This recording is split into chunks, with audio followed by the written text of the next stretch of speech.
नमस्कार मित्रांनो, तुमच्या आपल्या चॅनलमध्ये स्वागत आहे। आज आपण GNM थर्ड इयरचा खूप इम्पॉर्टंट प्रश्न पाहणार आहोत। बऱ्याच वेळा हा परीक्षेमध्ये प्रश्न विचारले गेलेला आहेत आणि प्रीवियस पेपरमध्ये पण बऱ्याच वेळा आलेला आहे, तर त्याच्यामुळे व्हिडिओ हा शेवटपर्यंत बघा व चॅनलला सबस्क्राईब करा। तर आजचा प्रश्न आहे आपला कुटुंब नियोजन पद्धत। तर कुटुंब नियोजन प्रस्तावना पाहूया त्याची। कुटुंबाचे आरोग्य चांगले राखण्यासाठी तसेच आई व मुलांचे संरक्षण करण्यासाठी कुटुंब नियोजन आवश्यक आहे। कुटुंब नियोजन करणे का आवश्यक आहे? कुटुंबाचे आरोग्य चांगले राखण्यासाठी आणि मुलाचे संरक्षण करण्यासाठी कुटुंब नियोजन करणे फार आवश्यक आहे। त्याच्यामुळे कुटुंब नियोजन हा करणे गरजेचं आहे। लोकसंख्या नियंत्रणासाठी पण कुटुंब नियोजन करणे फार गरजेचं आहे। त्याच्यामुळे आपण त्याची व्याख्या पाहूया पुढं। तर व्याख्यामध्ये काय सांगतात बघा, विवाहित दाम्पत्याने आपल्या इच्छेनुसार मुलांची संख्या व 2 मुलांमधील अंतर ठरवण्याच्या प्रक्रियेला कुटुंब नियोजन म्हणतात। तर काय आहे व्याख्यामध्ये बघा, विवाहित दाम्पत्य आपल्या इच्छेनुसार मुलांची संख्या 2 व मुलांमधील अंतर ठरवण्याच्या 2 मुलांमध्ये अंतर ठरवण्याच्या प्रक्रियेला काय म्हणतात? कुटुंब नियोजन प्रक्रिया अशी झाली त्याची व्याख्या। आपण त्याचे उद्दिष्ट पाहूया काय काय आहे। उद्दिष्ट काय आहे? नंबर 1, लोकसंख्या नियंत्रण करणे, माता व बाल आरोग्य संरक्षण करणे, 2 मुलांमध्ये योग्य अंतर ठेवणे, आर्थिक स्थिती सुधारणे, माता मृत्यू व बालमृत्यू कमी करणे। तर काय आहे बघा उद्दिष्टमध्ये, लोकसंख्या नियंत्रण करणे, माता व बाल आरोग्य संरक्षण करणे, 2 मुलांमध्ये योग्य अंतर ठेवणे, आर्थिक स्थिती सुधारणे आणि माता मृत्यू बालमृत्यू कमी करणे हे झाले त्याचे उद्दिष्ट। आपण त्याच्या पद्धती पाहूया। कुटुंब नियोजनाच्या पद्धती काय काय आहेत ते पाहूया। तर नंबर 1 ची त्याच्यामध्ये 2 पद्धत आहे, एक तात्पुरती आणि एक कायमस्वरूपी।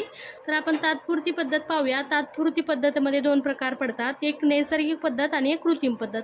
तर नैसर्गिक पद्धतीमध्ये काय प्रकार आहे बघा, 3 प्रकार पडतात नैसर्गिकचे। त्याच्यामध्ये पहिला आहे सुरक्षित कालावधीत पद्धत, नंबर 2 आहे स्तनपान पद्धत, नंबर 3 आहे बाहेर वीर्य स्खलन पद्धत।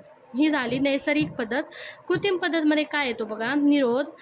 नंबर 1 मध्ये निरोध येतो, नंतर पुरुष वापरतात हे साधन आणि गर्भधारणा व लैंगिक आजारापासून संरक्षण होतो। तर पुढे पाहूया नंबर 2, हे एक झालं निरोध। नंबर 2 आहे तोंडी गर्भनिरोधक गोळ्या, महिलांची नियमित घ्यावयाच्या आहे यांना। नंबर 3 आहे कॉपर टी, गर्भाशयात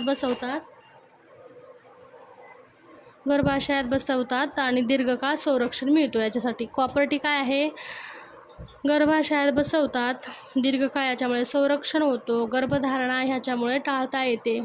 तर हे झालं 3। मग कोणते आहे याच्यामध्ये? कृत्रिममध्ये 3 पद्धत, एक निरोध आहे, तोंडाने घ्यावयाच्या गर्भनिरोधक गोळ्या आहेत आणि 3 कॉपर टी आहे। कायमस्वरूपी पद्धतमध्ये काय आहे बघा, पुरुष नसबंदी वॅसेक्टॉमी आणि स्त्री नसबंदी ट्युबेक्टॉमी हे झालं।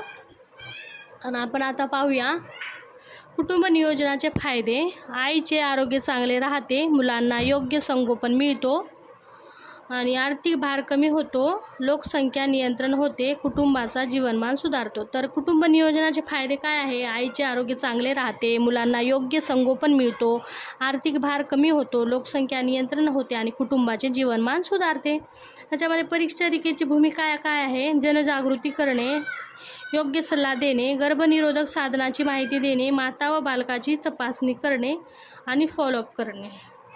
तर परिचारिकेची भूमिका काय आहे? फॉलोअपसाठी त्यांना पाठवणे, माता बालकाची तपासणी करणे, गर्भनिरोधक साधनाची त्यांना माहिती देणे, गर्भनिरोधक साधने त्यांना वाटप करणे, योग्य सल्ला देणे, जनजागृती करणे। याच्यामध्ये निष्कर्ष काय आहे ते पाहूया आपण। निष्कर्ष 2 ओळीमध्ये, कुटुंब नियोजनामुळे कुटुंब, समाज आणि देशाचा विकास होतो। निरोगी कुटुंबासाठी कुटुंब नियोजन आवश्यक आहे। तर कुटुंब नियोजनामुळे कुटुंब, समाज आणि देशाचा विकास होतो। कुटुंबासाठी कुटुंब नियोजन आवश्यक आहे। तर बघा आपण काय काय पाहिलं कुटुंब नियोजनामध्ये। कुटुंब नियोजनाची आपण थोडक्यात प्रस्तावना पाहिली, प्रस्तावनानंतर आपण त्याची 2 मार्कासाठी व्याख्या विचारली जातात, ही व्याख्या पाहिली। व्याख्यानंतर आपण त्याचे उद्दिष्ट काय आहे ते पाहिलं, उद्दिष्टानंतर आपण कुटुंबाच्या पद्धती पाहिल्या। कुटुंब नियोजनाच्या पद्धती या 2 आहेत, एक तात्पुरती पद्धत आणि एक कायमस्वरूपी पद्धत। तात्पुरतीमध्ये 3 भाग पडतात, एक कृत्रिम पद्धत आहे, नैसर्गिक पद्धत, कृत्रिम पद्धत आणि कृत्रिम पद्धतमध्ये तीन प्रकार पडतात. एक निरोध, एक तोंडी घ्यावयाच्या गोळ्या आणि नंबर 3 आहे कॉपर्टी. कायमस्वरूपीमध्ये काय, फक्त पुरुष नसबंदी, स्त्री नसबंदी. आणि आपण त्याचे कुटुंब नियोजनाचे फायदे पाहिले, आणि परिचारिकेची भूमिका पाहिली आणि निष्कर्ष पाहिले.